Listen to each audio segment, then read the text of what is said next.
మావోయిస్టులు కేంద్ర ప్రభుత్వం పరస్పర దాడులు వదిలేసి సీజ్ ఫైర్ ఫాలో చేస్తూ చర్చలు అని చెప్పేసి కోరినాం. దానికి మావోయిస్టులు స్పందించి మేము సీజ్ ఫైర్ ఫాలో చేస్తాము, అనువైన వాతావరణం కల్పిస్తే చర్చలకు వస్తామని చెప్పేసి చెప్పడం జరిగింది. పత్రికల్లో వస్తున్న వార్తల ప్రకారమే దాదాపు ఒక 22-23 మంది ఆదివాసీలు చనిపోయారు, 3 గ్రేహౌండ్ పోలీసులు చనిపోయారు, 2 ఎస్ఐలు తీవ్రంగా గాయపడ్డారు, దాదాపు 10-12 మంది మావోయిస్టులు చనిపోయారు, 40-50 మంది ప్రాణాలు పోయినాయి. మేము చర్చలు జరపాలి అని విజ్ఞప్తి చేసిన తర్వాత మరి ఎందుకు ఇట్లా జరుగుతున్నది?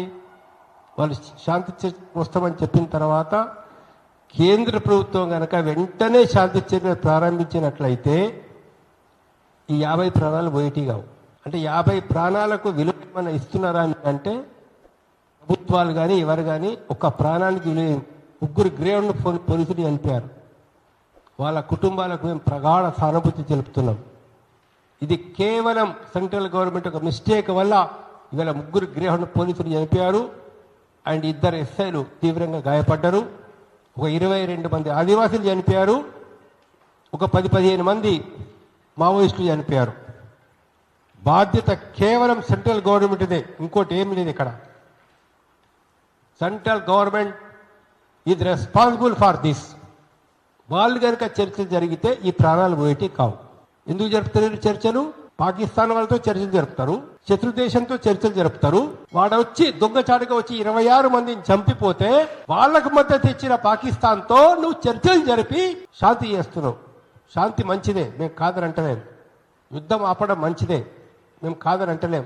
బయట శత్రువుతో నువ్వు చర్చలు చేసి శాంతి చేసుకుంటావు, ఈ లోపలున్న మన భారతీయులతో ఎందుకు చర్చలు చేసి నువ్వు శాంతి ఒప్పందం చేసుకో? ఆదివాసీలే, మన వాళ్ళే. తమ్ముడు తప్పు చేసిండొచ్చు, అన్న ఇట్లా ఏ దృష్టితో చూడాలా?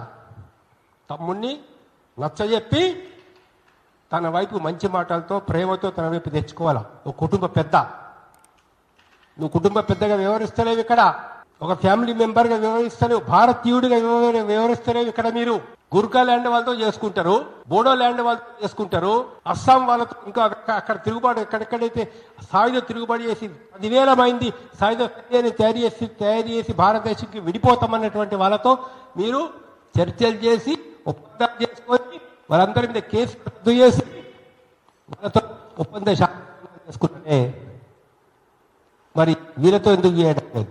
చంపుతూ పోవాల్సిందేనా? మీరు 10 మందిని చంపితే వాళ్ళు 3 చంపుతారు. మరి ఈ పోలీసు వాళ్ళు ఎందుకు కావాలా? ఒక పోలీస్ కుటుంబం వచ్చే అతని భార్య ఏం కావాలి, వాళ్ళ పరిస్థితి కావాలా, వాళ్ళ పిల్లల పరిస్థితి ఏం కావాలా, వాళ్ళ తల్లి పరిస్థితి ఏం కావాలా, వాళ్ళ తండ్రి పరిస్థితి ఏం కావాలా?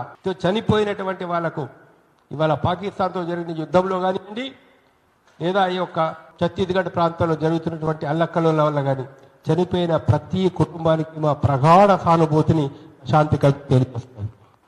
పోలీసులైనా ఆదివాసీలైనా మావోయిస్టుల ప్రతి కుటుంబానికి మా యొక్క సానుభూతిని తెలియజేస్తున్నాం. మీరు చనిపోతున్నారు, అక్కడ ప్రాణాలు పోతున్నాయి అంటే దానికి మొత్తం అందరిది బాధ్యత వహించాలని చెప్పి కూడా మేము చెప్తా ఉన్నాం.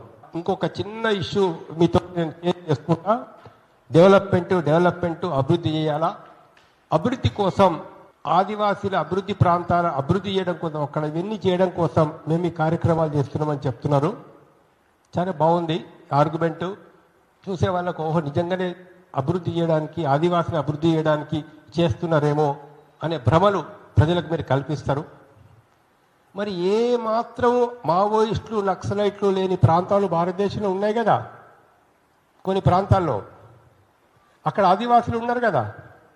అక్కడ మీరు ఏ మేరకు విద్యను ఇస్తున్నారు, అక్కడ మీరు ఏ మేరకు వైద్యం చేస్తున్నారు, అక్కడ మీరు ఏ మేరకు టెలికమ్యూనికేషన్స్, రైల్వేసు, ట్రాన్స్పోర్ట్ డెవలప్ చేసినారా మిగతా ఏరియాలో? మన మావోయిస్టులు ఛత్తీస్గఢ్లో ఉండిండొచ్చు, లేకుంటే మావోయిస్టులు శ్రీకాకుళం ఏరియాలో ఉండిండొచ్చు, లేకపోతే ఈ ఆంధ్ర ఒరిస్సా బార్డర్లో ఉండిండొచ్చు, ఇక్కడ ఉండొచ్చు. కానీ ఆదివాసులు లేని ప్రాంతాలు చాలా, మావోయిస్టులు లేని ప్రాంతాలు భారతదేశంలో ఎన్నో ఉన్నాయి కదా. మరి అక్కడ ఉన్న మొత్తం ఆదివాసులు మొత్తం డెవలప్మెంట్ చేసినారా? ఇవాళ బీహార్కి వెళ్ళి, జార్ఖండ్కి వెళ్ళి, ఉత్తరాఖండ్కి వెళ్ళి ఎంతమంది లేబర్ హైదరాబాద్ వచ్చి పని చేసుకుంటున్నారు 400-500 రూపాయలకు పర్ డే. అక్కడ అంత డెవలప్మెంట్ ఉంటే ఎందుకు వచ్చి పని చేస్తారు? ఈ దేశాన్ని రక్షించుకోవాలనంటే శాంతి కావాలా.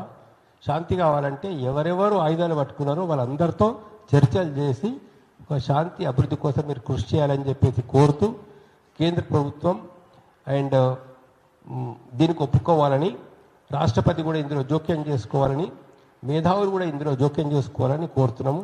విచిత్రం ఏమిటంటే మనము ఈ నెలలోనే చూసాం, మన దేశం మీద పరాయి దేశం దాడి ఒక రకంగా చేస్తే 3 రోజుల్లోనే దాన్ని తిప్పికొట్టామని, శాంతియుత వాతావరణం ఏర్పడిందని కేంద్ర ప్రభుత్వం ప్రకటిస్తున్నది. కానీ 20 రోజులుగా 4 గుట్టలు, దేశం నడిబొడులో 4 గుట్టల్లో మావోయిస్టులను మట్టు పెడతామని, ఒక పరాయి శత్రు దేశం మీద దాడి చేసినట్టుగా 20,000 మంది సైనికులను పెట్టి 20 రోజులుగా చేసి ఏం సాధించారంటే కొన్ని వందల ప్రాణాలు తీశారు. మేము మొదటి నుంచి చెప్తున్నాం, మేము ఏ పార్టీకి సంబంధించిన అంశంగా ఇక్కడ మాట్లాడలేదు. మా ఆశయం ఒకటే, దీనికి శాంతియుత పరిష్కారం కావాలన్నా. దానికి నక్సలైట్లు స్వతహాగా స్వచ్ఛందంగా ముందుకొచ్చారు. బాధ్యతాయుత ప్రభుత్వం అయితే దానికి మంచి అవకాశం లభించింది కాబట్టి వెంటనే స్పందించి చర్చలకు పిలిస్తే అది బాగుండేది. మంచి అవకాశాన్ని భారత ప్రభుత్వం కోల్పోయింది. ఇది టెర్రరిస్ట్ ఉద్యమం కాదు, ఇది రాజకీయ, ఆర్థిక, సాంఘిక ఉద్యమం. కొద్ది మంది వ్యక్తులను లేపేస్తే, తుదముట్టిస్తే ఉద్యమం ఆగిపోతుందన్న భ్రమలో వారు ప్రవర్తిస్తున్నారు. కాబట్టి మేము ఇక్కడ హైదరాబాద్లో చంద్రకుమార్ గారి నాయకత్వంలో ఒక శాంతి కమిటీ, ఇందులో అనేక అభిప్రాయాలు ఉన్న వాళ్ళు ఉన్నప్పటికీ మా అందరి ఒక్కటే అంశం, ఈ సమస్యకు శాంతియుత పరిష్కారం కావాలి, ఇద్దరు చర్చించుకోవాలి అని చెప్పాం. అంతకు మించి మేమేం చెప్పలే, మిగతా విషయాలు మేము మాట్లాడలేదు, ఎందుకంటే వాళ్ళిద్దరూ కూర్చుంటే మాట్లాడుకుంటారని. కాబట్టి ఆ చిన్నగా ప్రారంభమైన ఉద్యమం ఇప్పుడు దేశవ్యాప్తంగా ఉద్యమంగా మారింది. దేశంలోని మేధావులు, ప్రజా సంఘాలు, ప్రతిపక్ష పార్టీలు అందరూ కూడా స్పందించి ఒక ఉద్యమంగా ఇది వచ్చింది. శాంతిని కోరేవాళ్ళు, సమస్యకు పరిష్కారం కావాలనేవారు అందరూ ఈ ఉద్యమాలు చేరాలని మేము ప్రయత్నం చేస్తున్నాం. ఆ ప్రయత్నానికి అందరూ సానుకూలంగా వస్తున్నారు. ఇంకా దీన్ని వివిధ జిల్లాలకు, రాష్ట్ర వ్యాప్తంగా దీనికి వ్యాపం చేయడానికి కృషి చేస్తాం. ఇందాక రాథోడ్ గారు చెప్పినట్లు, జయసింగ్ రాథోడ్ గారు చెప్పినట్లు 40 మంది 50 మంది చనిపోయినారని చెప్పి చెప్తున్నారు. కానీ ప్రభుత్వం వాళ్ళ పేర్లు ప్రకటించలే. ఎవరు వాళ్ళు చనిపోయింది, వాళ్ళందరూ ఎంతమంది మావోయిస్టులు అనే విషయం ఎందుకు చెప్తలేరు?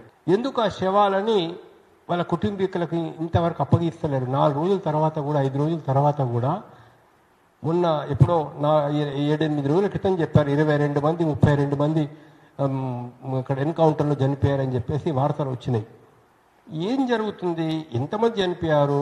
ఎవరు చనిపోయింది? ఎవరు ఏ పరిస్థితిలో చనిపోయారు వాళ్ళు? మరి వాళ్ళ కుటుంబ సభ్యులకు ఆ శవాలను అప్పగిప్పాల్సిన అవసరం లేదా? మరి అందరూ మావోయిస్టులు ఎందరు అనేది ఇవాళ అది చెప్పాలని చెప్పేసి మేము ప్రభుత్వాన్ని కోరుతా ఉన్నాం. ఇంకొక చిన్న విషయం ఏంటంటే, ఇటీవల కొన్ని వార్తలు చూసినాం మేము ప్రెస్లో, ఇన్ఫార్మర్ల పేరుతో మావోయిస్టులు కూడా 3-4 చనిపోయారని చెప్పేసి మాకు తెలుస్తున్నది. ఇది బహుశా ఈ కోంబింగ్ ఆపరేషన్స్ జరుగుతున్న పరిస్థితుల్లో జరగడానికి ఎక్కువ ఆస్కారం ఉన్నది.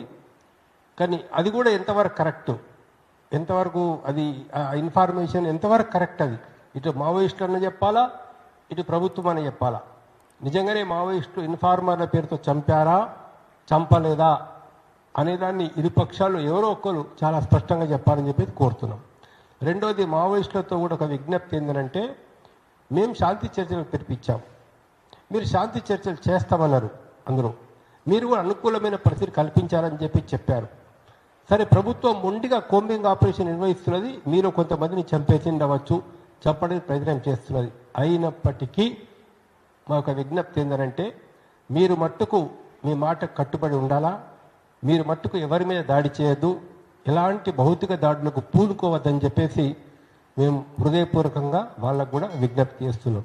అంటే ఏ ఒక్క మనిషి చనిపోవద్దు. ఒకటే ఫిలాసఫీ, శాంతి కమిటీ యొక్క మెయిన్ ప్రోగ్రామ్, మెయిన్ ఫిలాసఫీ ఏంటంటే ఎవరు చనిపోవద్దు. ఏ వ్యక్తి అంటే ఒక సజీవమైనటువంటి వ్యక్తి నిర్జీవిగా మారకూడదు అనేది కోరుతున్నాం.